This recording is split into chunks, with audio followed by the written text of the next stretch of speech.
After 7 long years, a home World Cup is what beckons on India. And tomorrow, India begin their campaign against Australia in Chennai. So we thought we'll bring to you some of India-Australia rivalry's greatest moments through this episode. Hello and welcome back to Cricket Fantasy Experts. And I have with me today Sumit Patil and Satam Datta, who would be my fellow cricket geeks throughout this episode. So Sumit, Satam, India-Australia absolutely cutthroat rivalry over these years. Like slightly, I would capture it a notch above India Pakistan as well, because India Pakistan doesn't play that frequently, and the quality of Pakistan cricket has been slightly on the wane of late. So, given that India Australia rivalry has been a really look forward to rivalry for Indian cricket fans, which would be your most favorite World Cup moment from an India Australia point of view? Uh, I agree. I think India Australia for me is probably the most awaited rivalry that we have, and probably above India Pakistan as well. And especially given the recent performances, not so much from my childhood, but recent performances, made India in Australia, I think, is far more riveting to watch. World outside of World Cup, I think all of us have the same common favorite moments. Tendulkar deserts from '98. That is when I think our generation got hooked onto cricket. And for me, two other moments that rival are in Test cricket. Actually, the 2001 Kolkata Test and the Gaba Test. "Toota hai Gaba ka ghumand" still gives Yeah, me goosebumps. absolutely. How can you forget that? Uh, Yeah, I mean India Australia. I think it's very short. Like covering only the ODI World Cup history would be quite an injustice to the kind I of agree. rivalry India Australia has. But like for this episode, let's keep it to that. Else, I think our video will end up being a 1.5 2 hour video. Satam, how about you? Like, which would be your favorite moment? Yes. I don't know it's whether I can call it my favorite moment, but it's one of my most memorable moments in terms of as I was growing up watching cricket. So it would be the 2003 final. Agree. I remember that we were having our annual exams at that time, and one of the exams was actually postponed by one day so that we could watch the final and not have anything on the next day. And I mean, because the exams were going on, finals was the only match I could watch end to end, and it was a devastating thing. Because firstly, because India came into the World Cup with not very high hopes, and they did not start well. Also, they lost to Australia very badly in the group Yeah. stage, and but after that, the rejuvenation, and it was that new India under Ganguly, which could stare someone like an Australian right into the eye. So, I mean, the day before the final, we had extremely high hopes, and I even recall the ads that were created. 28 साल बाद, 20 साल बाद, right? the I 20 think साल Hero Honda Champions ad. Yeah. where people predicted the childhood. How probably Harbhajan Singh was, Yuvraj Yes. Singh would have grown in cricket. But yeah, after the first innings, I still had some hope. And to be fair, actually, India were more or less, the worms were very close to each other even at the end of the 40th over when India went all out. But the last, I think, 120 runs scored in the last 10 overs was the difference. So I would not say most favorite, but definitely one of my most memorable events in cricket and obviously in India Australia rivalry. Yeah. I Who just was Ulai actually for the extending. Sarita? 2003 to 2006, I would say till 2006. Then there was a turmoil for a year or so. And then we had some memorable T20 clashes too. But Yeah. again, as I said, like the India Australia rivalry can't be just restricted to ODI cricket. If we have to do a full blown discussion, it'll go beyond the realms of ODI cricket. Yes, True, Sumit? true, true. No, no, 2003 World Cup, all three of us were in school that time. And I still remember after the final was over, even then the discussions were कि Ricky Ponting के bat में कुछ तो गड़बड़ था and very similar I think to 96 like what people thought of Jayasurya कि ये ऐसा खेल ही नहीं सकता people like I think for months had that discussion going on कि यार वर्ल्ड कप फाइनल में ऐसा कौन खेलता है so Yeah, I think yeah totally. Okay, so I think what we can do in this session is, matlab we'll go through each moment that we have shortlisted and we are trying to bring to you guys. So we'll start with the 1987 World Cup. We would have loved to start with 1983, but we couldn't capture the videos from 1983 in a way where we could present it to you. So we'll start with 1987, but we'll give you a background on our favorite moments across the yesteryears also. So 1987, guys, is a World Cup where it came to India for the first time. The first three World Cups were hosted by England, and till 1983, India didn't even have a proper sponsor.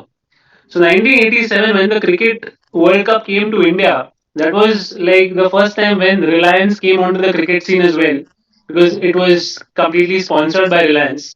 And there were huge expectations about how India is going to do in that home World Cup, given that they had won the World Cup before and they had also won the 1985 World Series in Australia. yeah Given that premise, there were huge expectations, and India entered the World Cup with their first match against Australia. That too in Chennai, very similar to what we are going to see tomorrow. And in Chennai, we saw one of Australia's greats and father of Mitchellmarsh, Jeff Marsh, score a amazing classy century to help Australia post 268 on the board. Now, what happened in the dressing room in the uh, break between the first innings and the second innings was probably something that defined the result. And I would tell you why. So, that match, India lost by a solitary 1 run. And India had scored 269 at the end of the match. So, effectively, India scored 1 run more than what Australia scored at the end of the first innings. But what transpired in the lunch break is what ultimately dictated the outcome. So, if I'm not wrong, Dean Jones was the one who had scored a boundary shot. And the Australian coach wasn't too happy that the shot was given a 4 and not a 6. So, in sportsman spirit, it was Kapil Dev who took the onus and let Australia get 6 runs instead of 4. And that entire change happened during the lunch break, where the target that India was chasing became 271 instead of 269. As a result of which, in the larger scheme of things, now if you see, India scored 269 but yet lost by 1 run. If that boundary would have remained a 4, I think the result could have been very different. And then the semi-final lineup also could have been extremely different. So a lot changed just because of that match, and it was a thrilling game with just a solitary run differentiate, like separating the two sides, and that's why that's first moment that we would want to bring to you. let me play Yeah. Much closer than this. this is the last ball of the match Last man in, one in red. Must be feeling a bit nervous. Two balls to go. He make it in singles. No, he doesn't. He goes for a wild swing and he bowled. And Australia won this match. A tremendous effort. Here's the scorecard. Just one more thing that we wanted to talk about is like in those years, like if you need 4 runs of the last over, you would get the batting team crossing the line even if they have just 1 or 2 wickets remaining. Sorry, it was a rarity to yeah probably see the batting team cross the line if there were 1 or 2 wickets remaining. Like that's a vast difference from what you see today. If 4 or 5 runs are needed from a over and you have 2 wickets in hand, you would probably still bet your money on the batting side. even But if you yeah, have that's I that's think the 8 beauty to of 10 cricket. runs That was left the way they you will did it. still go with the batting team these days Yeah, yeah, absolutely. So that's one thing which has the changed like 180 degrees over these years. the other nostalgia or whatever is these dibbly dobbly medium pacers. Steve Waugh bowling the last over. I think till the Oh yeah, time people figured out what the format was or how it worked, it was very common for like non-regular bowlers also to bowl like 50th over or the last over of the yeah, match, including Tendulkar doing it I think twice and defending some four or yeah, five runs yeah. in the last over. I think the concept of an end over specialist didn't exist till then. Like Because I imagine if Steve would have been in today's era, I don't think he would have got to bowl as many overs as he actually ended up bowling in his career. I don't think so. because close matches were not very common that those days. And most of the Yeah. time, you end in the, I mean, for 60 overs cricket in somewhere around mid 50s, most matches would end. So this was probably one of the earliest games that went till the last ball. Yeah. And And this was also the first 50 over World Cup. Yes. This right. time. Yeah.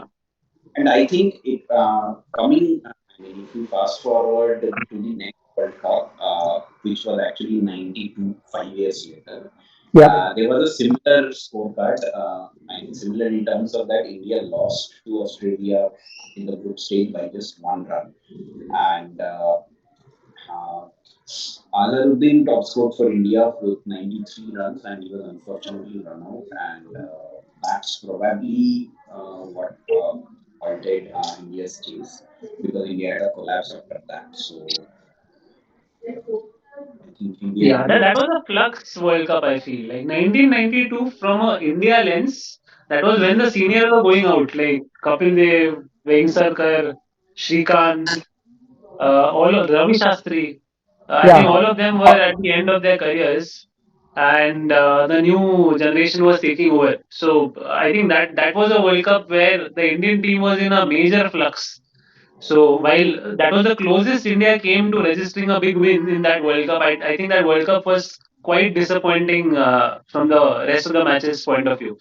Hardly India clocked a lot of wins except for the Pakistan game against whom we have not lost yet In an ODI World Cup. in an ODI World Yeah. Cup. Okay. So, You want to move on so to Parth, 96? yes. 92, So, let's skip it. Satyam has given yeah. the story. Moving on to happier things in 96. Right. So 96, I think, again, the clash was at the group stage between Australia and India. And Australia batted first, put on to 58 runs, led by Mark Waugh, who scored a brilliant century. And while India was chasing well because at that time Tendulkar was the mainstay of Indian cricket, and he was anchoring the innings with 90. I would not say anchoring; he was just playing faster than run ball. And Mandarekar came in with a good hand of 60 odd. But at the end of the day, India finished at 242. India was bowled out for 242 with 16 runs short of the Australian score. So we have to Uh, operate there. I think for And all of us, India for the for all of us, I think the mid 90s is basically haunting memories. It was Tendulkar or bust for India. And Yeah. I think this is when that entire phase of switch off your television when Sachin gets out started. And the other thing that, and this is basically where I started getting into cricket. What I remember vividly is this phenomenon called Shane Warne. Because I like by that time I think leg spin was on the way till Warne came on the scene and like really made it popular. So it was seen as like a battle of stars, Tendulkar versus Warne, and Vaughn didn't have an auspicious debut in India in his test, and he's often reflected on that in his later years as well. But I think this one rivalry between Tendulkar and Vaughn, that's always been a talking point. And I think off the field, they were really good friends. They had tremendous respect for each other's craft, and They also probably shared that a bit of geekiness because all said and done, one could read the game as well as anyone has done. So I think that rivalry added a bit of spice to India Australia contests then. We'll now And begin. We sorry. and one more memory that I have of that game, not with respect to Tendulkar, but Australia lost 4 wickets in the last over. Hmm. So I think that's another thing which actually doesn't get captured too often in a lot of videos. But that was another like key moment of that game, and it could have been like 10-15 runs more maybe. But yeah, the four wickets in that last over was not so common in those days. It's not too common these days as well, but those days it was even a bigger Yes. rarity. Yeah. Sumit, would you want to play the video? Let's Yeah, yeah. let's Showing hear Tendulkar first. Australian Yes, cricket. Tendulkar smashing to all corners of the ground. And my That's a good best shot. memory of Beautifully that played innings off the of ground. That's a Sachin lovely was bounce. Straight drive. uh, the straight Kohli was put down. batted six of Magra on mid wicket. It was a straight batted shot which flew over the mid wicket boundary, and you just can't imagine someone just with that swing of the bat hitting the ball that far away, and Yes, the crowd going into a frenzy. And if you look at that point in time, India's score was somewhere around 44, 48, and Sachin had scored 40 of those runs. I think in those days it was Sachin for India and Jasurya for Sri Lanka, who used to do majority of the runs in their first 100 runs. Like if India was 100 for no loss, Sachin would be 75, 80. Sachin being, yeah, Similarly, if 60-65 is if Sri fairly, Lanka was 100, Jasurya would be 85, 90. yeah. But yeah, that's one amazing shot which I clearly remember from that match. Magra Let's did not complete his full quota of 10 overs. I mean, he was so badly, which is very difficult to imagine. Yeah. let's let's play. A little bit, and that last one just slightly over the pitch. Onto it in a flash. Straight down the ground for four. Six for that loss. Oh, that's well hit. Like Mark Taylor early in his innings, that ball wasn't all that short. Oh, that's beautifully hit. So Glenn McGrath making the mistake that a couple of the Indian bowlers did early in the Australian innings. Just pick a lovely shot. That's a terrific over for Sachin Tendulkar. Once again, just a little bit too short Damian Fleming, and but now it's 4 boundaries on the trot for Sachin Tendulkar.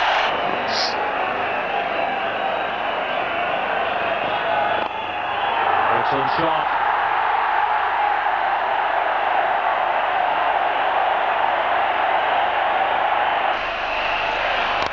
Oh, that's a lovely shot.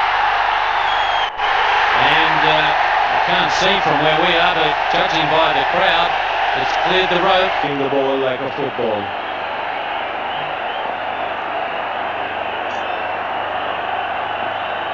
McGrath wide on the crease, and that goes for four. This is unbelievable batting, and the crowd loving every minute of it. 54 for two. And that was very short. Tendulkar, amazingly, has gone straight over the bowler's head with it.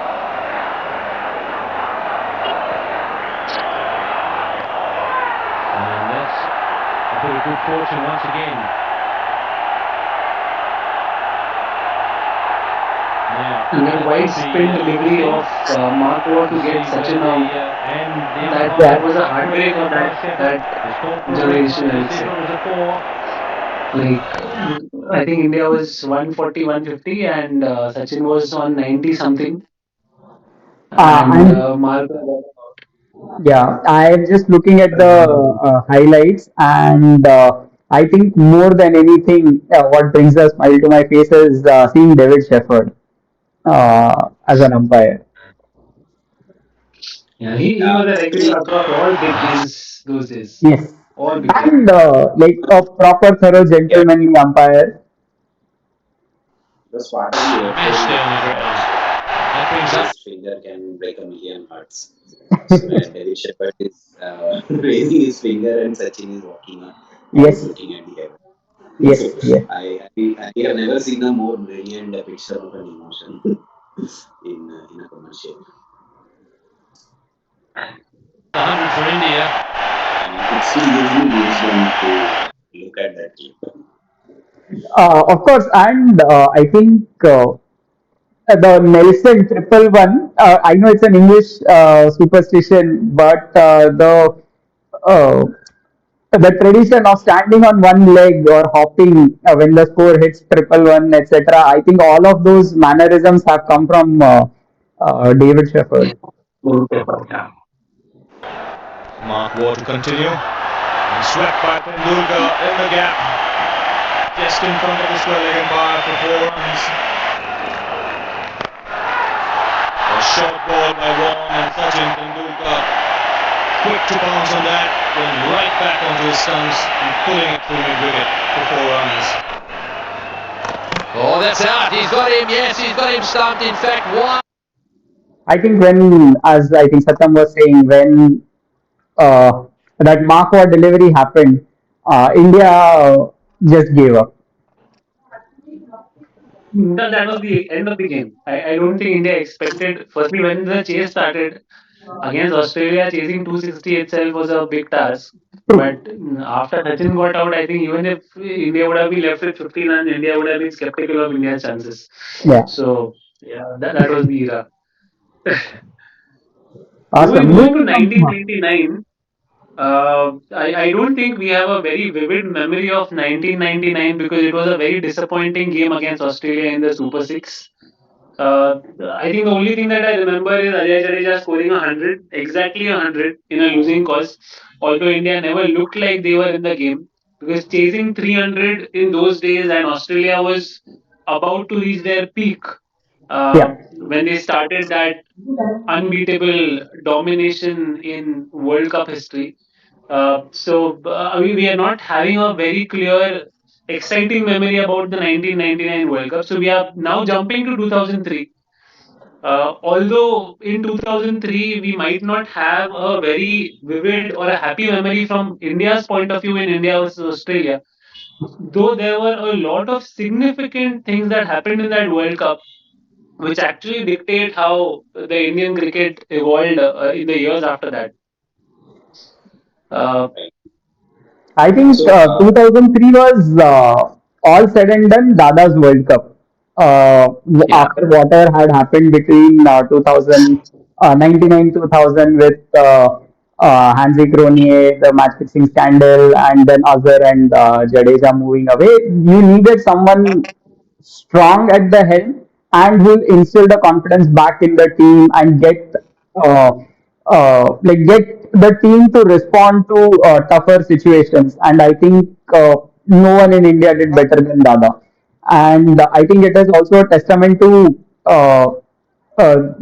the ability not only to make a team stand up for itself, but also unearth gems.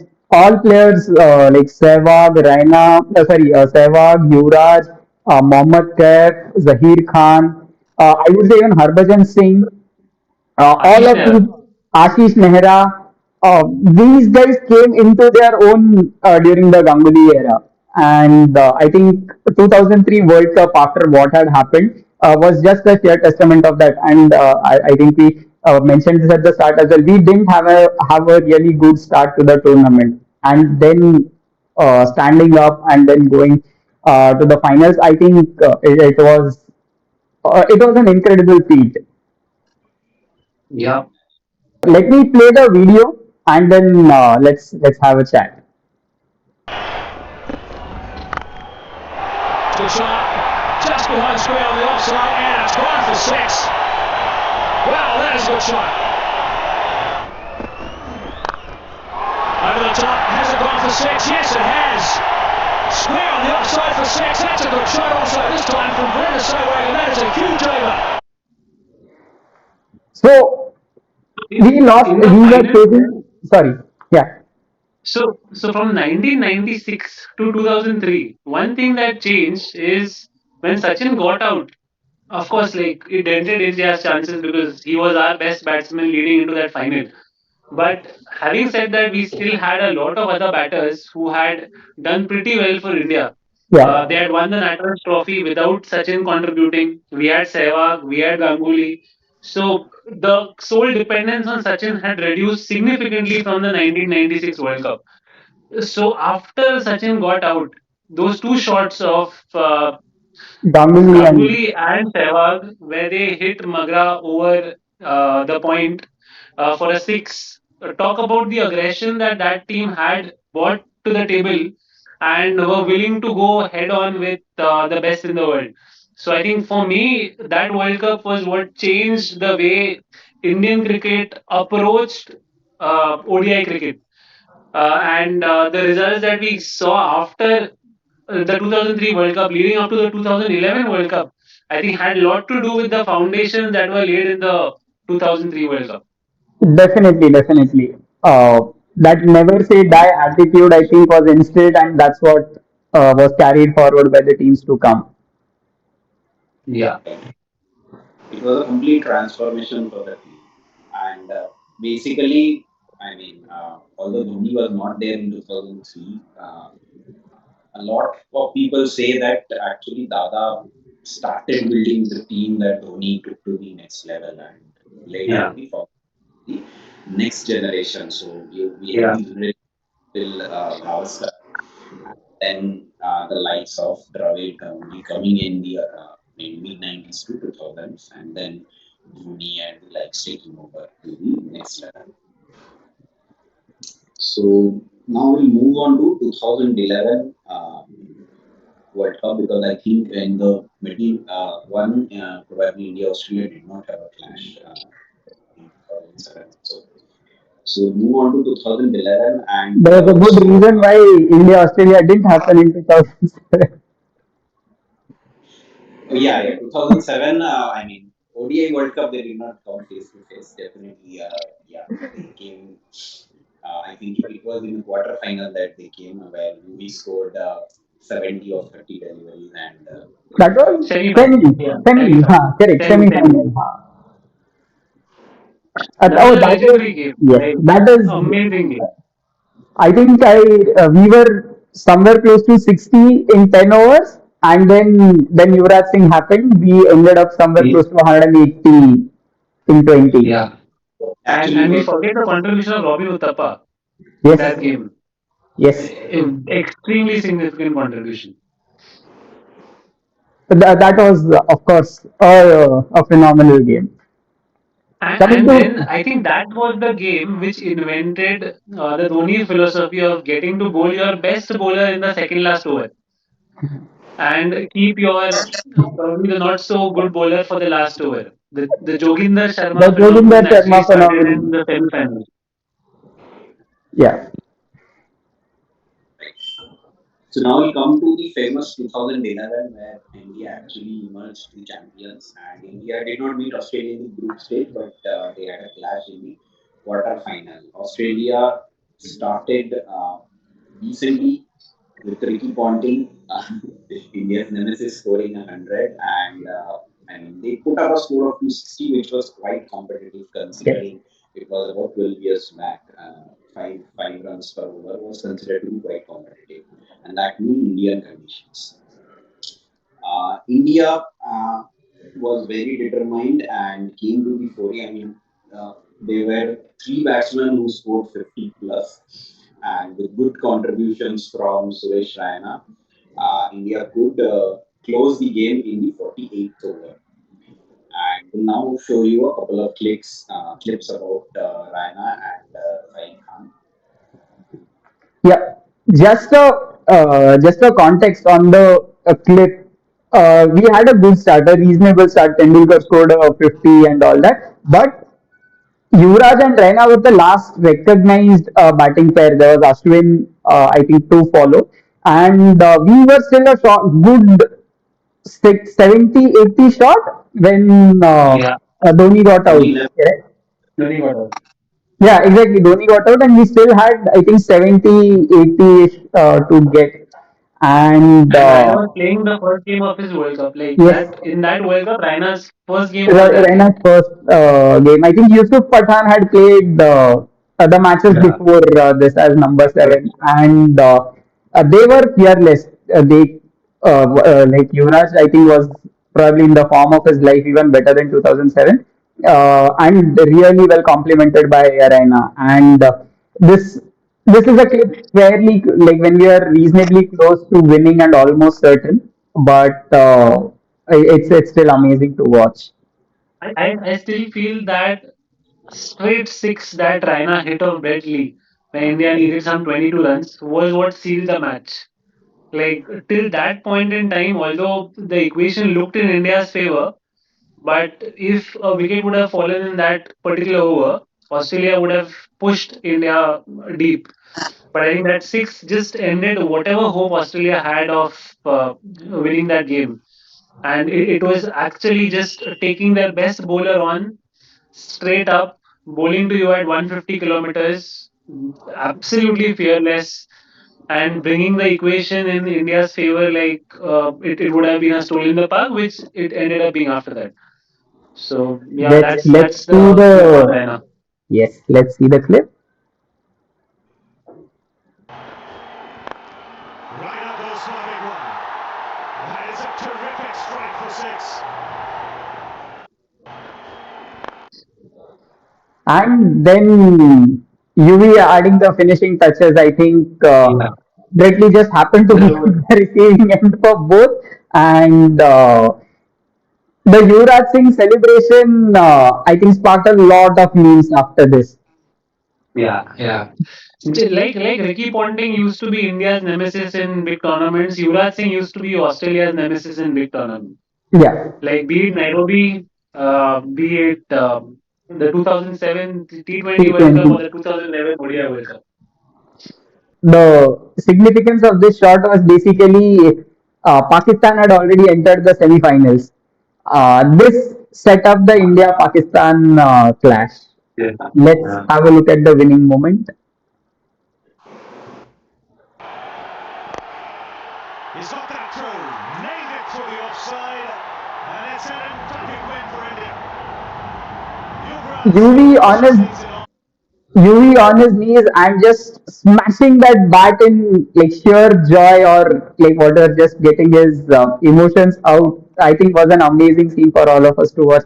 I was during our engineering graduation. I was on hostel. I still remember all of us were in this packed common room with one TV, some I think 20, 30 feet away. And the moment he hit this boundary, all of us started jumping. And you can imagine a boys' hostel, what the scenes would have looked like.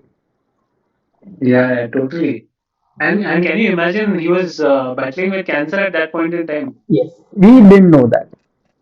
He didn't know Okay. that. No one knew that. But with that kind of a health condition, he still Yeah, gave India a winning World World Cup. Cup. Like amazing. Like probably India's greatest match winner in ODI cricket.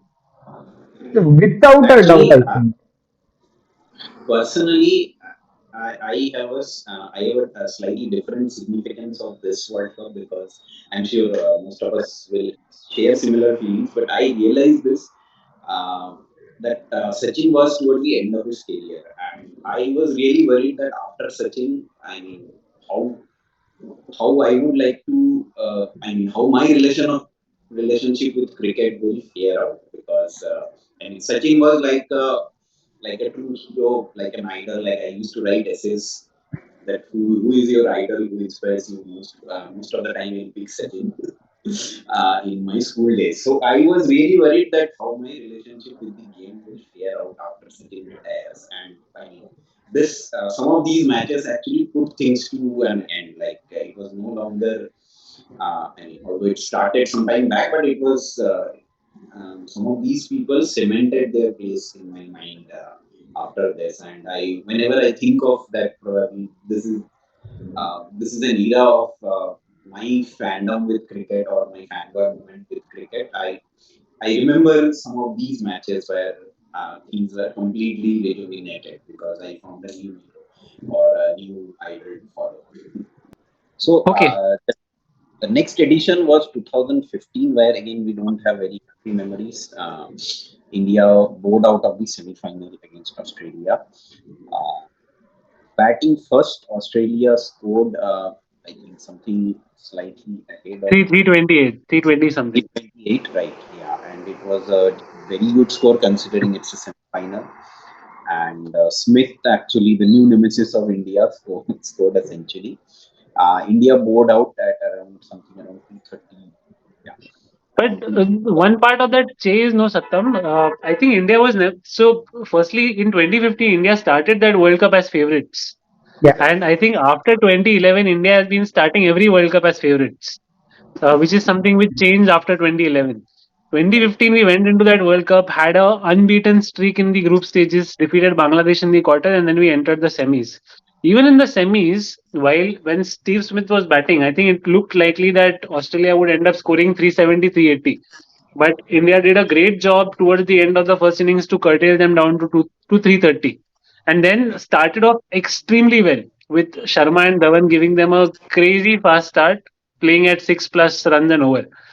What happened after that is what probably signifies, and a lot of people put the blame on that particular instance, that Kohli failed to take forward the momentum and ended up playing some 12 to 14 dot balls against Mitchell Johnson, against whom he had an exceptional 2014 series in Australia. yeah, So I think that was one turning point that people call out in that game, where Kohli didn't really get going and India couldn't uh, keep the tempo up that was set by Sharma and Dhawan, and ended up losing that game.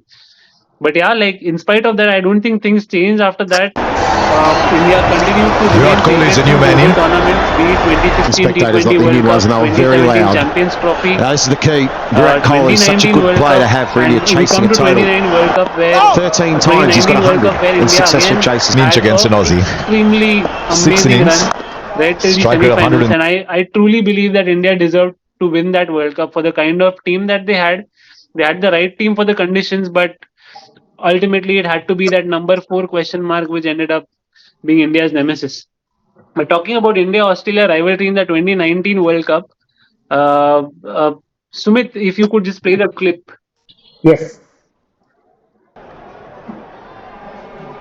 Again, like India-Australia, it usually ends up being a match where if the team which wins is That's surely huge, assured of a absolutely spot in huge. the next round. He's used the angle, And it's India rolled into did the an stumps, and amazingly great Carlin job by at posting the other around end 350 odd acknowledges runs. what That too the at Oval, ex-skipper has done. where India Dhoni had has not so stayed great still. memories in That's the what I admire about the 1999 World hitting Cup. ability. So Not still that it and matters out a of lot here. when you're playing after 20 And years, within but the arc, India I did keep post saying it a solid every score day, thanks to every a Shikhar time. Dhawan You century keep bowling there to and a good Dhoni, start it's given even by going to go Sharma. further.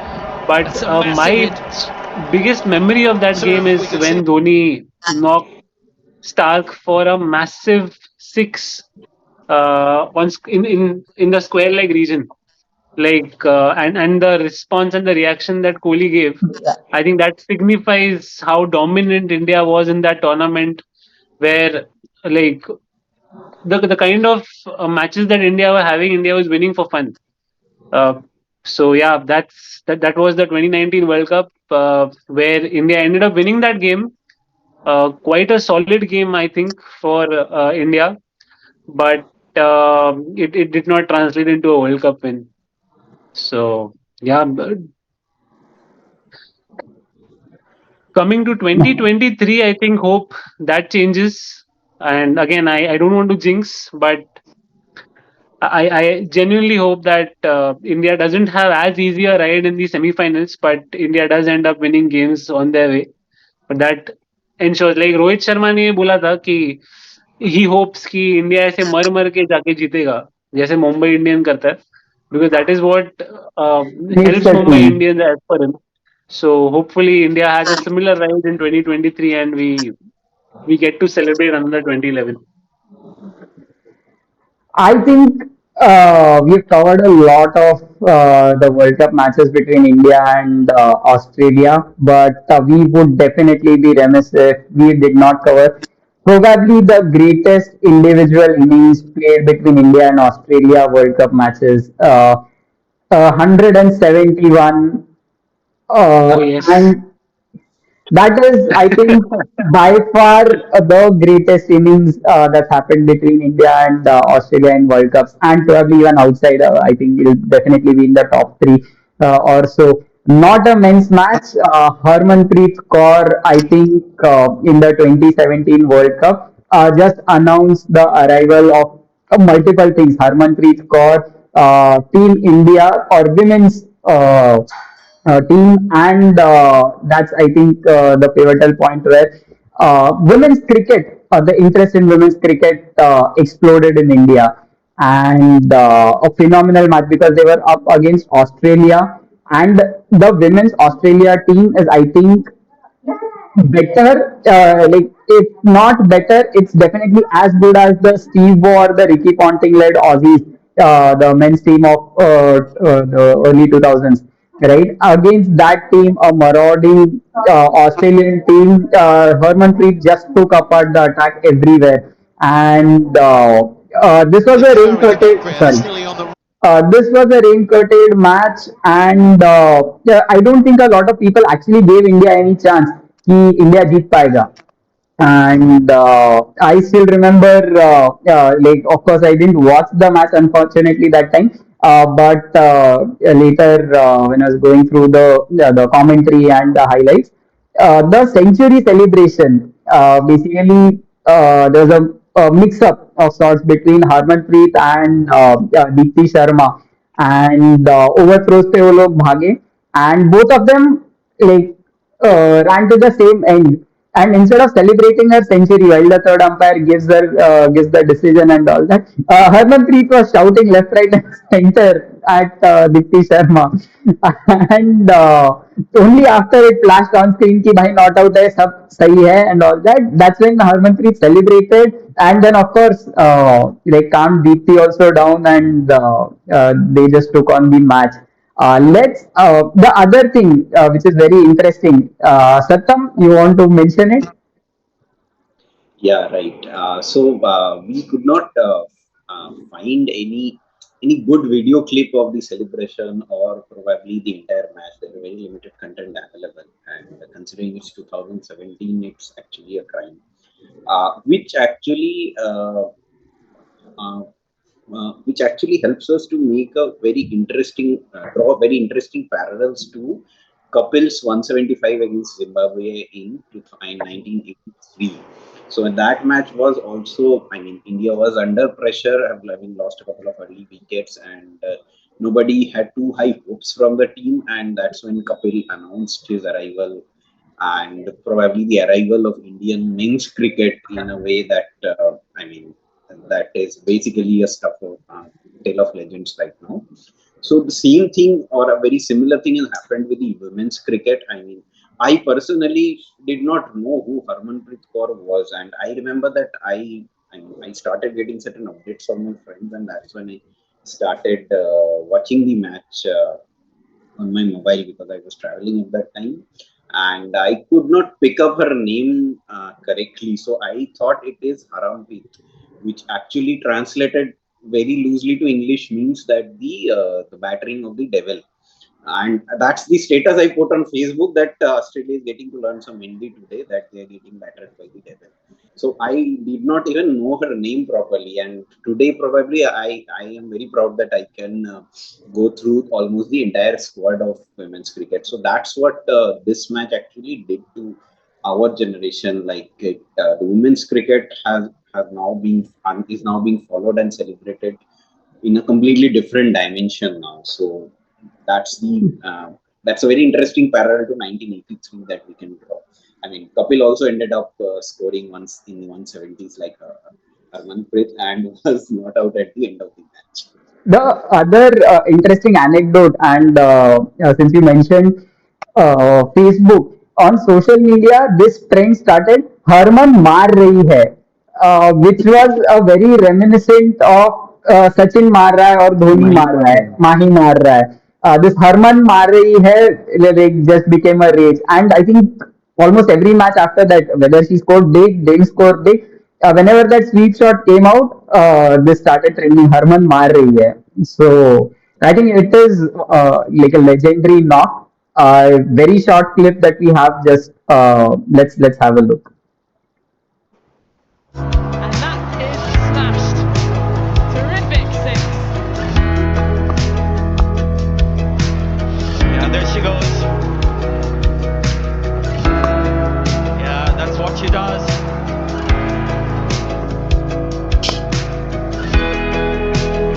She might just sneak in the second she wants it.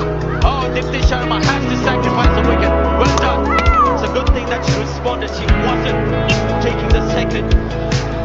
Not out, which was 2 runs to Harmanpreet Kaur and brings up over 100.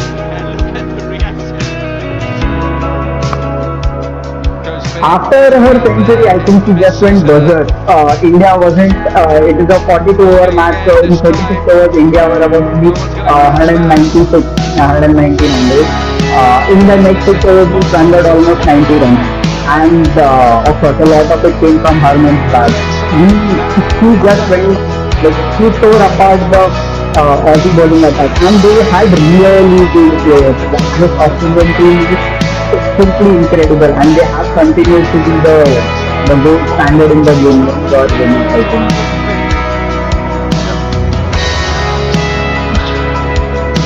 I think after that, India has been quite consistently reaching World Finals, Commonwealth Games Finals, hasn't been able to go across the line. But I think the consistency with which the Indian women's team has been performing at the global stage has gone up a notch. Yes, And definitely, and with what so it what was always probably also Ganguly hard. did to Hmm. the Indian men's team, Gets it through Harman now. has probably done that to the Indian women's team. Definitely, definitely. I think uh,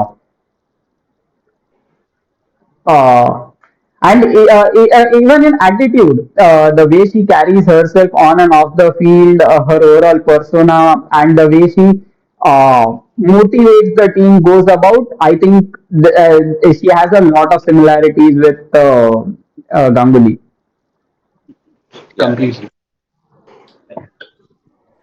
Okay, so Okay, that's what is your expectation from tomorrow? I See, think we should let users and like the audience comment like what do they expect from us in the coming sessions. Oh wait, I think you're talking about the India Australia game.